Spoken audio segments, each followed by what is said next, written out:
படம் நான் வந்து அங்கே இருந்தாலும் நான் டிஸ்கஷன் பண்ணுறேன் சார். ஒரு படம் ப்ரொடியூஸ் பண்ண போகிறேன். அது யாருங்கிறத வெகு விரைவில் சொல்லுவேன். மீண்டும் வந்து அது 9 குரு 2வா இல்லை வேற ஒரு 2 படங்களுக்கான கதை ரெடி பண்ணி வச்சிருக்கிறேன்.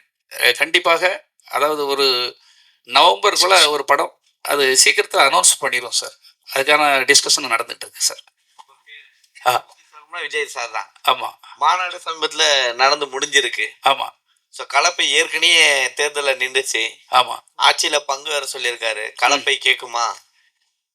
அதான் நான் சொல்கிறேன்ல சார், இன்னைக்கு சூழ்ச்சியும் துரோகங்களும் கலியுகத்தில் சூழ்ச்சியும் துரோகம் தான் அதிகமாக இருக்கும் சார். அதாவது ஒரு ஒரு ஊசிக்குள்ள கிறிஸ்தவ தலைவர் இருக்கார், அவர் சொல்கிறார், நான் சொல்லலை. நீங்கள் எல்லாருக்கிட்டையும் போய் கேளுங்க அங்கே போய். அப்போ என்ன மாதிரி ஒருத்தரை பயன்படுத்தணும் பிற கட்சிகள்லாம் விரும்புகிறாங்க. உங்களுக்கு ஒன்றும் புரிஞ்சுக்கிடுங்க, நான் யாருக்கிட்டையுமே பிடி கொடுக்கல. என் தலைவன், நான் வாழ்க்கையை ஒருத்தனுக்காக வாழ்ந்தேன், அவனுக்காகவே தியாகம் செய்தேன், அவருக்காகவே பார்த்துக்கிட்டு இருக்கிறேன். எல்லாத்தையும் கொடுக்கக்கூடாதுன்னு சொல்லல. ஏன் ஏன் ஏன் இப்போ எல்லாத்தையும் தேடி தேடி போறீங்க இல்லையா? நான் இப்போ கேட்குறேன் சார். தமிழா பாண்டியன் வந்து எழுதுறாரு, பத்திரிகையில் பேசுறாரு. பிடி செல்வகுமார்ங்கிறவர் இருக்கும்போது தான் நம்பர் 1ல அவர் வந்தார். ஏஆர் ரஹ்மான் நம்பர் 1ல வந்தார். விஜய் ஆண்டனி பெரிய ஹீரோ ஆனார். விஜய் சேதுபதி ஹீரோ ஆனார். பிடி செல்வகுமார் இருந்தார். வியூகம் வகுப்பதில் பிடி செல்வகுமாரோட பெரிய ஆளா அவர் பிரசாந்த் கிஷோர். பீகார்ல டெபாசிட் இழக்கிற ஆளை கொண்டு 10,000 கோடியை கொடுத்து அவனை கொண்டு சேர்க்குறீங்க வியூகம் வகுக்கணும் அப்படின்ட்டு.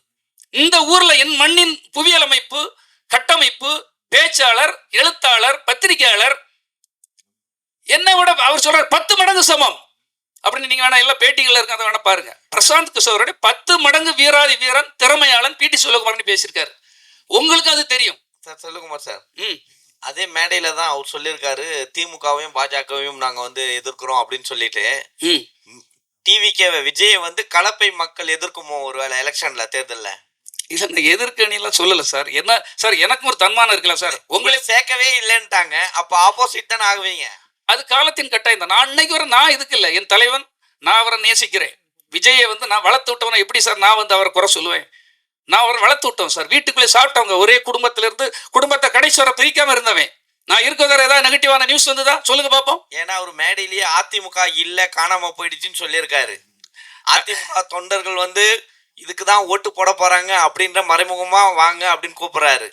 ஸோ அப்படி இருக்கும் போது கலப்பை மக்கள் வந்து ஒருவேளை உள்ள சேர்க்கல அப்படின்னா எதிர்த்து நிக்குமா? விஜயை பத்தி கிழிக்குமா தேர்தல்ல?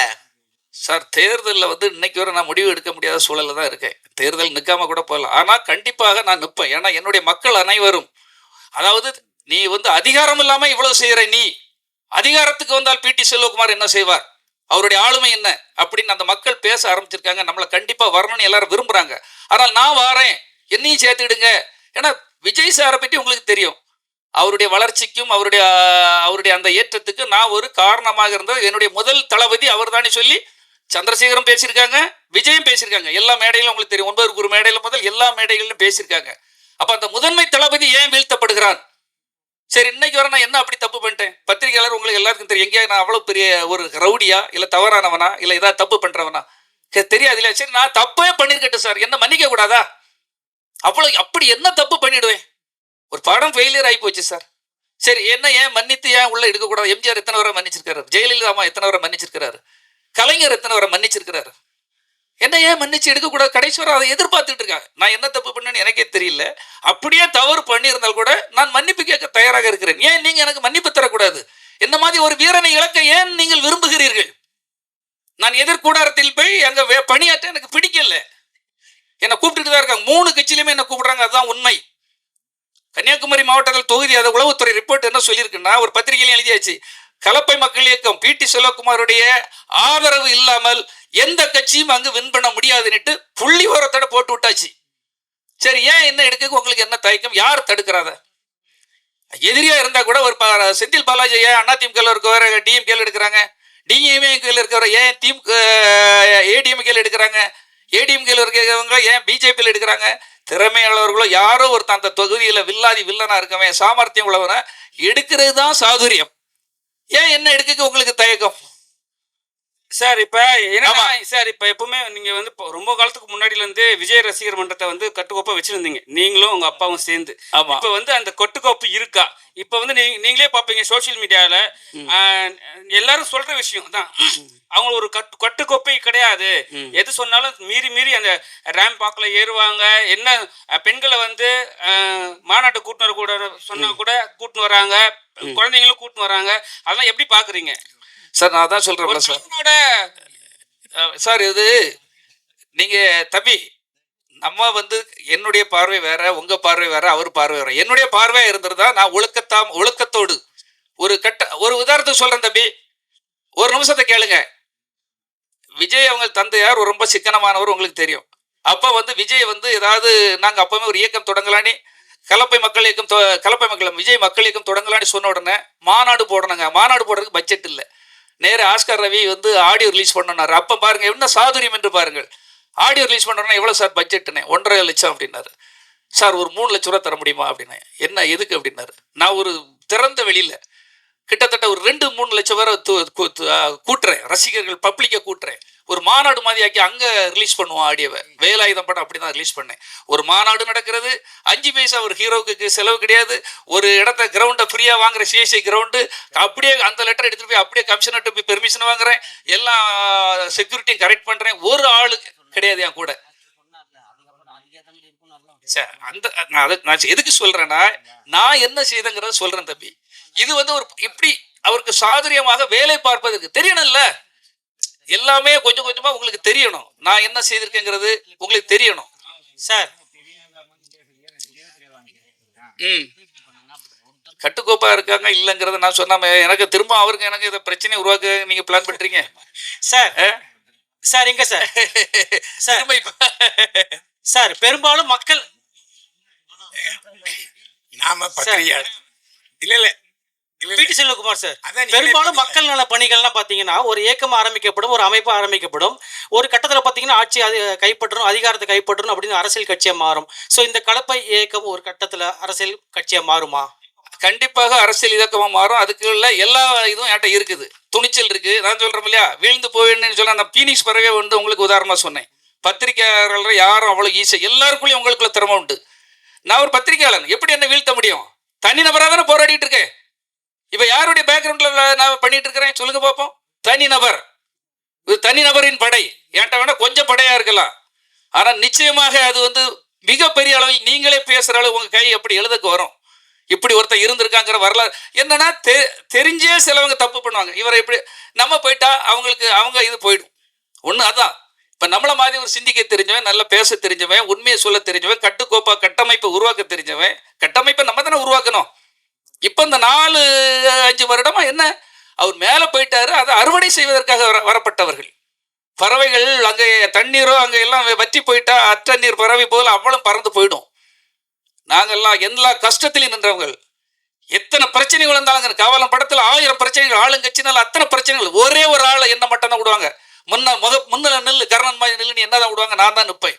அது படம் ரிலீஸா இருந்தாலும் சரி, படத்துக்கு பிரச்சனையா இருந்தாலும் சரி, ஒரு தோல்வி படத்துக்கு பிறகு ஒரு டிஸ்ட்ரிபியூட்டர்கிட்ட பேசதா இருந்தாலும் சரி, எதுவா இருந்தாலும் அங்க நின்றவன் பிடி செல்வகுமார் தான். இப்ப நம்ம வந்து கண்டிப்பாக அவரு ஒரு காலகட்டத்தில், எந்த காலகட்டத்திலேயாவது ஒரு காலகட்டத்தில் எல்லாருக்கும் எல்லாரும் தேவை தானே. நம்ம ஒன்றும் தேவதூதர்கள், நம்ம எல்லாம் உச்சத்திலிருந்து கீழே குதிச்சவர்கள் அல்ல. அது என்னைக்காவது எல்லாருக்கும் தெரியும். இல்லை கூட இருப்பவர்கள் ஏதாவது மாறுவாங்க, அந்த மாற்றங்கள் நிகழும்போது நிச்சயமாக நம்ம அவங்க கூட பயணப்படுவோம் என்பதுதான் என்னுடைய எண்ணம். ஆமா.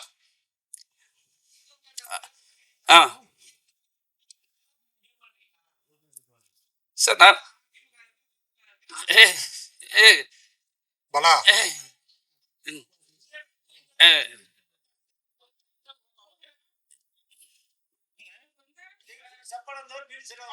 இல்ல இல்ல என்ன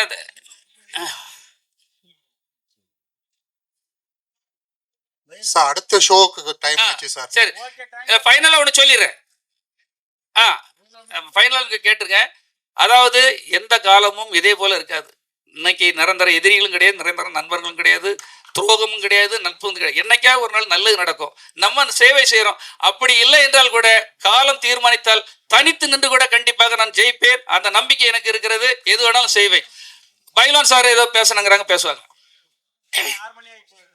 அதாவது இங்கே இருக்கவங்களே செல்வகுமாரோட அதிகமாக தொடர்பு வச்சுருந்தவன் நான் தான். அதை யாரும் மறுக்க முடியாது. யாராவது எனக்கு சீனியர் இருக்காங்களா? அவரை பற்றி அணுவாக தெரிஞ்சவர் நான். அவர் வந்து எந்த பிரச்சனையை தொட்டாலும் எந்த தொழிலை தொட்டாலும் அது மேன்மையை அடையக்கூடியவர். சோசியை பற்றி நடத்தி தமிழ்நாட்டிலே லாபம் சம்பாதிச்சார் அவர் தான்.